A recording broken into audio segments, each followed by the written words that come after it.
একটা বার ইসলামকে পরীক্ষা করুন। ওরা বারবার পরীক্ষা দিয়েছে, বারবার ফেল করেছে।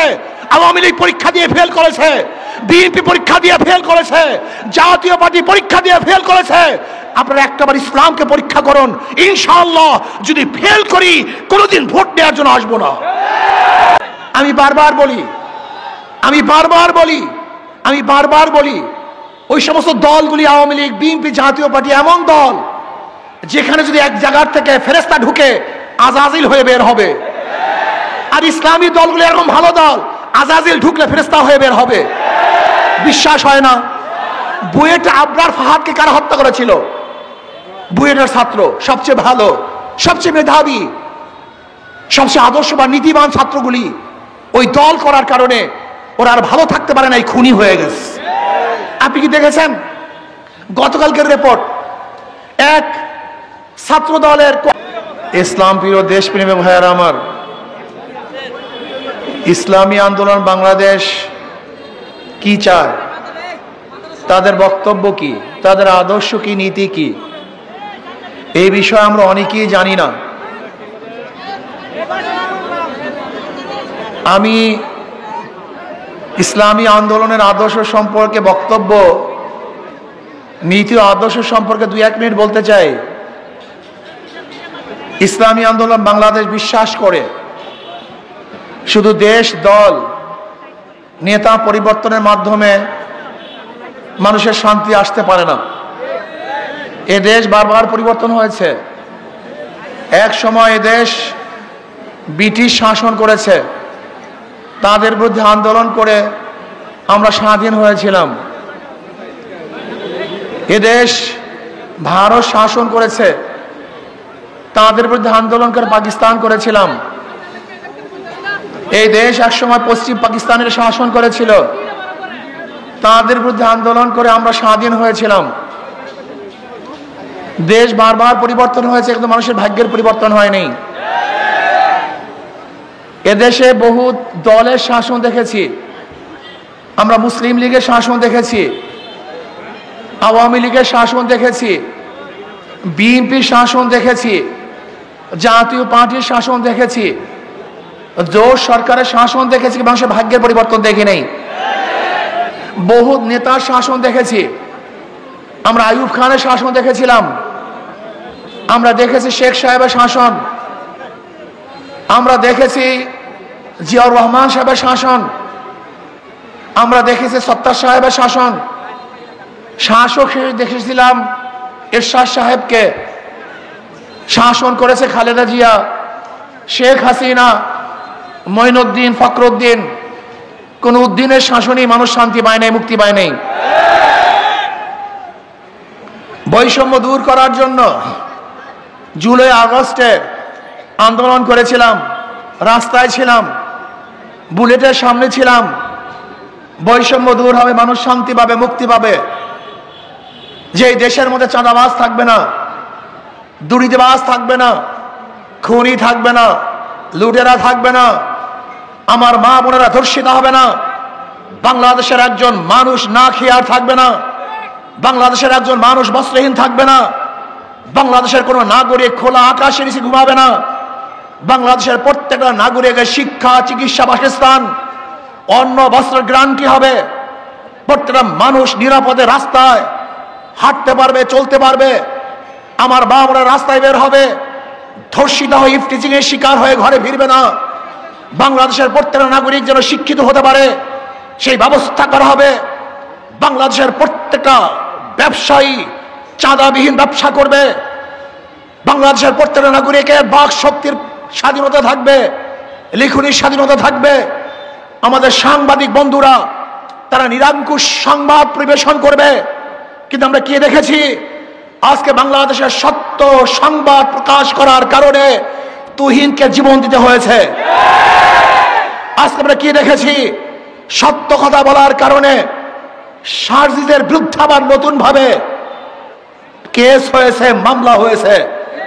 আমি আশ্চর্য হয়ে যাই, বিএনপির প্রতি আমার করুণা হয়, যাদের দ্বারা চক্ষুদান, আজকে তাদের কি তোমরা নিন্দা করতেছ, তাদের বিরুদ্ধে কেস দিয়েছ। আজকে তারেক জিয়া বাংলাদেশে ফেরার স্বপ্ন দেখতো না যদি সার্জিসরা না থাকতো। আজকে তোমার নেত্রীকে চিকিৎসা করার জন্য বিদেশে পাঠাতে পারত না যদি আজকে ওরা না থাকতো। আজকে খোলা আকাশের নিচে মাঠের মধ্যে রাজনীতি করতে পারত না। ওরা জীবনের মায়া ত্যাগ না করে ওরা আন্দোলন না করত। কিন্তু আজকে যাদের মাধ্যমে নেত্রীকে চিকিৎসার জন্য বিদেশে পাঠিয়েছ, তোমার নেতাকে বাংলাদেশে আনার ব্যবস্থা করতেছ, আজকে নির্বিঘ্নে রাজনীতি করার সুযোগ পেয়েছ। আজকে সত্য কথা বলার কারণে সেই সার্জিসের বিরুদ্ধে কেস দিয়েছ।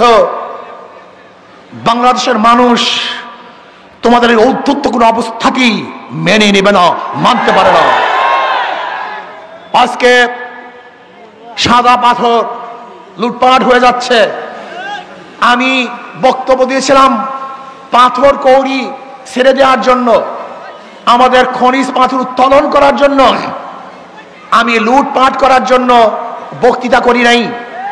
আমি ভারত থেকে পাথর চড়া দামে আনার বিরুদ্ধে আন্দোলন করেছিলাম, যে আমাদের দেশের পাথর উত্তোলন না করে ভারত থেকে পচা পাথর চড়া দামে আনে, এর বিরুদ্ধে বক্তৃতা দিয়েছিলাম। কিন্তু আমাকে আজকে তারা বলতেছে আমার বক্তৃতার কারণেই নাকি তারা পাথর চুরি করেছে। বিয়াকুবের অবস্থা কোথায়? আমি মনে করি পরিবেশ উপদেষ্টা ব্যর্থ হয়েছে। তিনি ব্যর্থ হয়েছেন। তিনি পাথর কৌড়িকে ছেড়ে না দিয়ে বরং লুট করার ব্যবস্থা করেছেন। লুট করার কারণে কি হয়েছে? বহিষ্কার করা হয়েছে। আপনাদের ধারণা কি এতগুলি পাথর কি একদিনই সরানো হয়েছে না দীর্ঘদিন পর্যন্ত সরানো হয়েছিল? এই মাসকে মাস যারা পাথর চুরি করছে বহিষ্কার করা হয় নাই। আমি আগেই বলছি, চাঁদা তুললে পুরস্কার, ধরা পড়লে বহিষ্কার, ভাইরা হলে গ্রেফতার। কথাটা বোঝাতে পারি নাই? চাঁদা তুললে পুরস্কার, ধরা পড়লে বহিষ্কার, আর ভাইরাল হলে গ্রেফতার। এতদিন চাঁদা তুলছে, বহিষ্কার করে নাই। এতদিন পাথর চুরি করছে, বহিষ্কার করে নাই। যখনই ধরা পড়ছে বহিষ্কার করছে। দেখছেন অবস্থাটা কি? কত সুন্দর ব্যবস্থা। ৫,০০০-এর উপরে বিএনপির কর্মীদেরকে বহিষ্কার করছে, কিন্তু চাঁদাবাজির কমতি তো আমরা দেখছি না। আপনারা কি দেখছেন নাকি ভাই? তার মানে এগুলো আইওয়াস, এগুলো বন্ধের কোনো সিস্টেম নেই। যদি চাঁদাবাজি বন্ধ হয়ে যায় তাহলে দলই তো বন্ধ হয়ে যাবে। তাদের রক্তই তো চাঁদাবাজি। জুলাই বিপ্লবের আন্দোলন শুধু একটা নির্বাচনের জন্য হয় নাই। জুলাই বিপ্লব কেন হয়েছিল? ওয়ালে ওয়ালে, খাম্বায় খাম্বায় মানুষ লিখে দিয়েছে। আমি সাংবাদিক বন্ধুদেরকে প্রশ্ন করতে চাই, আমাকে দেখান তো কোন ওয়ালে বা কোন খাম্বার মধ্যে লেখা ছিল আমরা নির্বাচন চাই? একটা নিদর্শন আমাকে দেখান যে যারা জুলাই আগস্টের সৈনিক ছিল তারা ওয়ালে লিখেছে আমরা সুষ্ঠু নির্বাচন চাই। আমার নজরে এরকম লেখা কোন জায়গায় পড়ে নেই। বর্তমান অন্তর্বর্তী সরকার কেন হয়েছিল? 3টা উপহার আমাদেরকে দিবে: সংস্কার, বিচার, নির্বাচন। তারা সংস্কারের কথা বলে না, বিচারের কথা বলে না, শুধু নির্বাচন নির্বাচন। কেন? নির্বাচন দিয়ে কি হবে? যদি লুটেরা, চোরেরা, ডাকাতরা, বদমাশরা, ধর্ষকরা আবার ক্ষমতা আসে, তাহলে এদের বিরুদ্ধে আবারও আন্দোলন করতে হবে, সংগ্রাম করতে হবে। মানুষ কতবার জীবন দিবে, কতবার আন্দোলন করবে, কতবার সংগ্রাম করবে? পিআর সিস্টেমে নির্বাচন চাই। আপনারা দেখেছেন জরিপের মধ্যে এসছে 71% মানুষ পিআর সিস্টেমে নির্বাচন চায়। সংখ্যানুপাতে খালি নির্বাচন চায়। পিআর সিস্টেমে নির্বাচন হলে চাঁদাবাজি থাকবে না, গুন্ডামি থাকবে না, নমিনেশন বাণিজ্য চলবে না, পেশি শক্তি ব্যবহার করা হবে না, কালো টাকার ব্যবহার হবে না। প্রত্যেকটা মানুষ আর ভোট অধিকার প্রয়োগ করতে পারবে, সমহারে সমস্ত মানুষ ভোট দিতে পারবে। সমস্ত জনগণের সংসদ হবে, যে সংসদের মধ্যে সমস্ত দলের আদর্শ এবং নীতির মানুষ সংসদে থাকবে, তাদের বক্তব্য সেখানে তুলে ধরতে পারবে। এই জন্য পিআর সিস্টেমে নির্বাচন চাই, গুন্ডা মুক্ত নির্বাচন চাই, চাঁদাবাজ মুক্ত নির্বাচন চাই। আমি বর্তমান শিশুকে বলবো, নুরুল হুদার থেকে শিক্ষা গ্রহণ করা উচিত।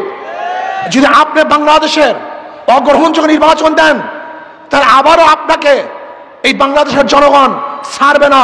অবশ্যই আপনার বিচার বাংলাদেশের জনগণ করবে। আজকে বাংলাদেশের নির্বাচন নিরপেক্ষ হবে কিভাবে, যেখানে পুলিশ নিজেদের থানাকে নিরাপদ করতে পারে না, সেখানে সেই পুলিশ ভোট কেন্দ্র নিরপেক্ষ দিবে কিভাবে? আমি বিশ্বাস করি আজকে প্রশাসনের যে অবস্থা, নিজেরা নিজেদের নিরাপত্তা নেই, সেখানে ভোটারদের নিরাপত্তা এই প্রশাসন কোনো অবস্থায় প্রদান করতে পারবে না। আজকে জুলুম, চাঁদাবাজি, অত্যাচার, খুন বেরিয়ে গেছে। আমি বাংলাদেশের জনগণকে বলবো, এ বি সি তিনজনই চোর, ক্ষমতা আছে এ, সে কি করবে? হটাও এ বসাও বি, সে কি করবে? হটাও বি বসাও সি, সে কি করবে? শুধু নেতা এবং দলের পরিবর্তন হয়েছে, আদর্শ নীতির পরিবর্তন হয় নাই। আজকে চাঁদার হাতার পরিবর্তন হয়েছে, চাঁদার পরিবর্তন হয় নাই। চাঁদাবাজদের চেহারার পরিবর্তন হয়েছে, চাঁদাবাজি পরিবর্তন হয় নাই। ধর্ষকদের চেহারার পরিবর্তন হয়েছে, ধর্ষণ বন্ধ হয় নাই। এই লুটেরা, চোর, ডাকাত, বদমাশরা যদি আবার ক্ষমতা আসে, তাহলে এদেশের মানুষ কি যে বিপদে পড়বে আপনারা জানেন না। আল্লাহ না করুক, আল্লাহ না করুক, এই চাঁদাবাজ খুনিরা যদি আবার ক্ষমতা আসে, আওয়ামী লীগ যে দুঃশাসন উপহার দিয়েছে তার চেয়ে অনেক বেশি দুঃশাসন আপনারা ভোগ করবেন, কোনো সন্দেহ নাই, কোনো সন্দেহ নাই, কোনো সন্দেহ নাই। কাজী চাঁদাবাজদেরকে আমরা ক্ষমতা আনতে চাই না, কোন ধর্ষকদেরকে ক্ষমতা আনতে চাই না, দুর্নীতিবাজদেরকে দ্বিতীয়বার বাংলাদেশের ক্ষমতায় দেখতে চাই না। এজন্য আসুন সম্মিলিতভাবে দেশপ্রেমিক, ইসলাম প্রিয় যারা দেশকে মহব্বত করেন, এই ভূখণ্ডকে মহব্বত করেন, আমি তাদেরকে ঐক্য হওয়ার জন্য আহ্বান করছি। আগামী নির্বাচন হবে ইসলামের পক্ষে, ইসলামের বিপক্ষে। আগামী নির্বাচন হবে দেশের পক্ষে, ভারতের বিপক্ষে। কারা ভারতের পক্ষে আর কারা দেশের পক্ষে, কারা ইসলামের পক্ষে আর কারা ইসলামের বিপক্ষে, এই দুই ভাগে গোটা বাংলাদেশ বিভক্ত হয়ে যাবে। কাজে আসুন ইসলামের পক্ষে আমরা থাকবো, এই দেশের পক্ষে থাকবো। যারা ভারতের দালালি করবে, গোলামি করবে, বাংলাদেশ থেকে চিরতরে ভোটের মাধ্যমে তাদেরকে প্রত্যাখ্যান করবে ইনশাআল্লাহ। প্রিয় ভাইয়েরা আমার, আপনারা জানেন যারা নির্বাচন করে, নৌকা যারা নির্বাচন করে নৌকা চালাতে পারে না, যারা ধানের শীষ নির্বাচন করে ধান কাটতে পারে না, যারা নাঙ্গলে নির্বাচন করে নিজেরা নাঙ্গল বইতে পারে না, কিন্তু হাত পাখা এমন একটা প্রতীক, যে নির্বাচন করে তারাও ঘুরাতে পারে, যারা করে তারাও ঘুরাতে পারে। হাত পাখা এমন এক প্রতীক যারা মুসলমানরা ব্যবহার করে, হিন্দুরা ব্যবহার করে, খ্রিস্টানরা ব্যবহার করে, বড় লোকরা ব্যবহার করে, গরিবরা ব্যবহার করে, পুরুষরা ব্যবহার করে, মহিলারা ব্যবহার করে। কার প্রতীক কেউ বুকে নিয়ে ঘুমায় না, কিন্তু হাত পাখা এমন এক প্রতীক, যেই প্রতীক ঘুমের সময় বুকের উপরে থাকে, কলিজার উপরে থাকে। আমি বিশ্বাস করি কারেন্ট ফেল করে, হাত পাখা ফেল করে না। আমাদের এখানে প্রার্থী প্রফেসর হাফেজ মাওলানা আজিজুর রহমান সাহেব, আপনি কি ভেবেছেন তার শিক্ষা, তার দীক্ষা, তার চেহারা, তার আদর্শ, তার নীতি, এই সমস্ত যোগ্য লোকগুলি যখন নির্বাচিত হবে তখন চাঁদা মুক্ত দেশ উপহার দিতে পারবে, ধর্ষণ মুক্ত দেশ উপহার দিতে পারবে। আজকে আমাদের আজিজুর রহমান সাহেব আমাদের করিমপুর থেকে, করিমগঞ্জ থেকে হযরত মাওলানা হাফেজ আলমগীর সাহেব, আমাদের ইকনা মিঠাপুর থেকে বিল্লাল আহমেদ মঞ্জু ইশার মজুমদার, ইনি হলো বিসিএস অনার্স, এমএসএস ঢাকা বিশ্ববিদ্যালয়, LLB advocate Bangladesh supreme court এবং অ্যাসিস্ট্যান্ট অ্যাটর্নি জেনারেল। এই যে দেখেন এই চেহারার লোকগুলি কত বড় শিক্ষিত, কত জানুয়া। এরা যদি ইনশাআল্লাহ সংসদে যায় তাহলে বাংলাদেশটা একটা ফেরেশতাদের সংসদ হবে ইনশাআল্লাহ, কল্যাণমুখী সংসদ হবে ইনশাআল্লাহ, গরিব দুঃখী মেহেরদি মানুষের সংসদ হবে ইনশাআল্লাহ, ধর্ষণ মুক্ত চাঁদা মুক্ত এক সংসদ হবে ইনশাআল্লাহ, যেখানে প্রত্যেকটা মানুষের অধিকার বাস্তবায়ন হবে। এজন্য আসুন আগামী নির্বাচনে শান্তির প্রতীক হাত পাখা আমরা ঐক্যবদ্ধভাবে ইসলামের পক্ষে, দেশের পক্ষে সমস্ত লোক একত্রিত হয়ে একটা বাক্স দেব। কয়টা বাক্স ইনশাআল্লাহ? কি আপনারা সবাই থাকবেন তো ইনশাআল্লাহ? আমি কিশোরগঞ্জ এই জেলার সমস্ত নাগরিক অনুরোধ করব, শুধু একটা বারের জন্য, শুধু একটা বারের ইসলামকে পরীক্ষা করুন। ওরা বারবার পরীক্ষা দিয়েছে, বারবার ফেল করেছে। আওয়ামী লীগ পরীক্ষা দিয়ে ফেল করেছে, বিএনপি পরীক্ষা দিয়ে ফেল করেছে, জাতীয় পার্টি পরীক্ষা দিয়ে ফেল করেছে। আপনারা একটাবার ইসলামকে পরীক্ষা করুন, ইনশাআল্লাহ যদি ফেল করি কোনোদিন ভোট নেওয়ার জন্য আসবো না। একটাবার পরীক্ষা করুন, ইসলামকে একটাবার পরীক্ষা করুন। কি রাজি আছেন না ইনশাআল্লাহ?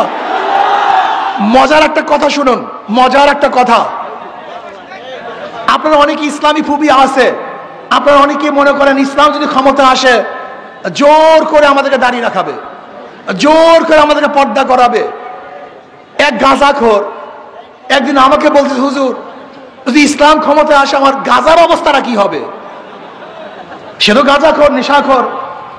আমি বললাম, বাবা তুমি কি মসজিদে গিয়ে গাঁজা সেবন করতে পারো? বল না। আমি বললাম কেন? তাহলে পরিবেশ নাই। আমি বলি ইসলাম ক্ষমতা আসলে গোটা বাংলাদেশটা এমন পরিবেশ হয়ে যাবে, মসজিদের পরিবেশ, যেখানে তুমি গাঁজা সেবন করতে পারবা না। এক দাঁড়িয়ে কামানে ভাই বলতেছে, ভাই ইসলাম ক্ষমতা আসলে আমাকে জোর করে দাঁড়িয়ে রাখাবে, আমি তো দাঁড়িয়ে রাখবো না।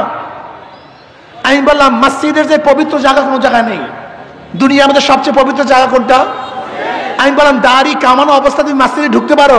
বলে অবশ্যই। বাধা দিয়েছে? বলে না, আমি সবচেয়ে পবিত্র জায়গা মসজিদ, সেখানে তোমাকে বাধা দেয় নাই। আরে বাংলাদেশের হাজারো নোংরা জায়গার থেকে তোমাকে বাধা দিবে? এটা তুমি কিভাবে ভাবতেছো? তোমাকে অবশ্যই বাধা দিবে না, বরং পরিবেশ সৃষ্টি হবে যেখানে তুমি এমনিতেই ভালো হয়ে যাবা। বিশ্বাস হয় না আপনাদের কথা? আচ্ছা বলেন তো, জনগণের মধ্যে একজন জনগণ কি নাই যারা বিড়ি খায়? কথা বলেন না কেন? একজনও নাই, তাই বিড়ি পান করেন না কেন? নিষেধ করছি, বাধা দিছি, কেন পান করতেছেন না? কোন আপনাকে একবার মনে চাইছে একটা বিড়ি ধরাই? আমি তো নিষেধ করি নাই। পরিবেশ, পরিবেশ আপনাকে ভালো বানিয়ে দিয়েছে, কথা ঠিক না? ইসলামী হুকুমত আজকে পরিবেশকে দূষণ করে ফেলছে। আমি বারবার বলি, আমি বারবার বলি ওই সমস্ত দলগুলি, আওয়ামী লীগ, বিএনপি, জাতীয় পার্টি এমন দল যেখানে যদি এক জায়গার থেকে ফেরেশতা ঢুকে আজাজিল হয়ে বের হবে। আর ইসলামী দলগুলি এরকম ভালো দল, আজাজিল ঢুকলে ফেরেশতা হয়ে বের হবে। বিশ্বাস হয় না? বুয়েটে আবরার ফাহাদকে কারা হত্যা করেছিল? বুয়েটের ছাত্র, সবচেয়ে ভালো, সবচেয়ে মেধাবী, সবচেয়ে আদর্শবান, নীতিবান ছাত্রগুলি ওই দল করার কারণে ওরা আর ভালো থাকতে পারে নাই, খুনি হয়ে গেছে। আপনি কি দেখেছেন গতকালকের রিপোর্ট? এক ছাত্র দলের কর্মী যুব দলের কর্মীকে ছুরি আঘাত করে হত্যা করছে, দেখছেন আপনারা? গত 3 দিন আগের খবর, এক ছাত্র দল আর এক ছাত্র দলকে আঘাত করে দুনিয়া থেকে বিদায় দিয়ে দিয়েছে। কি মিথ্যা বললাম না সত্য বললাম? তার মানে এই ছাত্ররা ছিল ভালো, আদর্শবান, চরিত্রবান, নীতিবান, কিন্তু ওই দলগুলিতে ঢোকার পরে নীতি এবং আদর্শবান থাকতে পারে নাই, খুনি হয়ে গেছে, ধর্ষক হয়ে গেছে, চাঁদাবাজ হয়ে গেছে। ওই সমস্ত দলে হাজারো ফেরেশতারা ঢুকলে আজাজিল হয়, আর ইসলামী দলে হাজারো আজাজিল ঢুকলে ফেরেশতা হয়ে যায়। কাজী আসুন, ইসলামের পক্ষে আসুন, ভয় পাওয়ার কিছু নাই। আমার মা বোনদের ন্যায্য অধিকার প্রতিষ্ঠা করা হবে, প্রত্যেক নাগরিকের ন্যায্য অধিকার বাস্তবায়ন করা হবে। কাজে আল্লাহ ইসলামকে ক্ষমতায় আপনাদের মাধ্যমে নিয়ে আসুক। সবাই ইসলামের পক্ষে কাজ করতে রাজি আছেন তো ইনশাআল্লাহ? হাত পাখা পক্ষে কাজ করতে রাজি আছেন তো ইনশাআল্লাহ? কে কে আছেন? 2 হাত তুলে নারায়ে তাকবীর। সব মার্কা দেখা শেষ, হাত পাখার বাংলাদেশ মার্কা আছে।